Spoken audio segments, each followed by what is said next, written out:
Hello les lovers, aujourd'hui nous allons faire de la compote faite maison pour nos bouts de chou ou pour nous-mêmes aussi. Mais avant, nous allons laver nos pommes. On va bien les laver et ensuite on va les peler. Voilà, voilà. Là, on lave bien. On met bien de l'eau froide, pas de l'eau chaude.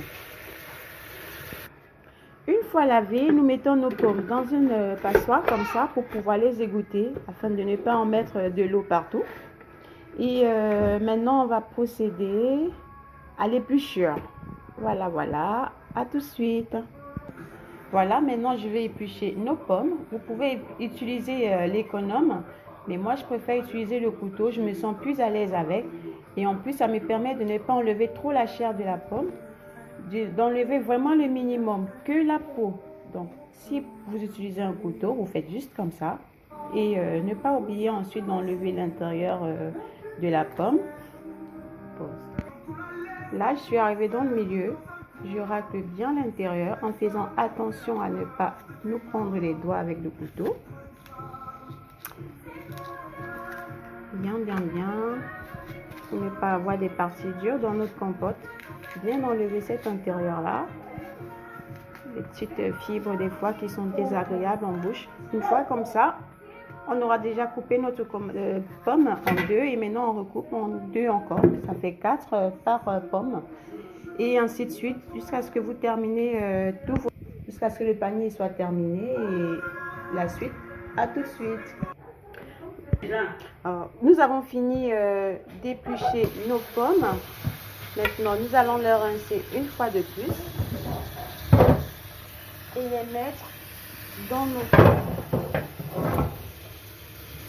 On va bien les rincer. Alors, 10 minutes plus tard, nos pommes sont prêtes. Nous avons éteint le feu et maintenant nous allons laisser reposer tranquillement dans sa chaleur et le temps que la température baisse, qu'elle refroidisse un petit peu, nous allons commencer la mixture après refroidissement afin que pour éviter tout désagrément de chaleur avec la machine à mixer. Alors, nos pommes ont bien ramolli. Elles sont maintenant tièdes, elles ne sont plus trop bouillantes. On va passer à la mixture. Donc là, je rajoute dans le vase. Comme ça, je vais mettre l'ensemble. Je ne vais pas les faire en plusieurs fois. Voilà. Une fois que les pommes sont toutes mises dans le bol, je vais rajouter de l'eau. Vous mettez l'eau, la quantité selon la texture que vous voulez que votre compote ait. Moi, je veux bien qu'elle soit pas trop liquide, vraiment le juste milieu. Donc là, j'ai d'abord mis une petite quantité, comme vous avez pu le voir. Je vais mixer et ensuite je verrai. Je vous montrerai. À tout de suite. Là, je vois qu'après mixture, il n'y a pas assez d'eau pour pouvoir mixer bien l'ensemble. Donc, je rajoute encore un petit peu. Je précise juste que c'est de l'eau de cuisson. Comme ça, on reste dans notre jus de pomme. J'ai rajouté encore un petit peu et je poursuis la mixture. Comme vous pouvez le voir, notre compote est fin prête. Regardez. Regardez la texture. Je ne l'aime pas quand elle est complètement liquide, un peu épaisse comme ça. Pour mon petit bébé, c'est parfait. Elle est superbe, sucrée, mais sans avoir eu besoin de rajouter du sucre. Le sucre qu'il y a déjà dans les fruits est largement suffisant. Donc voilà, n'hésitez pas à vous abonner à ma page si vous avez aimé, un like, un partage. Merci à vous.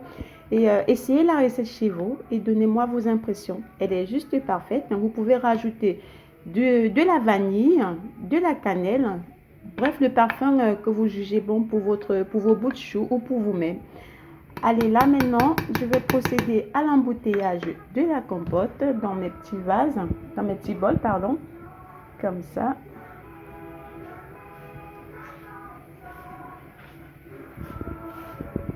J'ai fini d'embouteiller et là, vous pouvez constater comment se présente notre compote. Là, je vais les laisser refroidir avant de les mettre au frais. Mon bout de chou, il utilise 2 pots par jour. Donc là, j'en ai pour 1, 2, 3, 4. On va dire 5 jours. 5 jours. Donc voilà, voilà. Vous pouvez faire pareil chez vous. vous avez vos belles petites compotes comme ça. Là, pour avoir les 9 pots, j'ai utilisé 1,5 kg de pommes. Je vous remercie d'avoir regardé ma chaîne. À bientôt, au revoir et très bon dimanche à vous tous.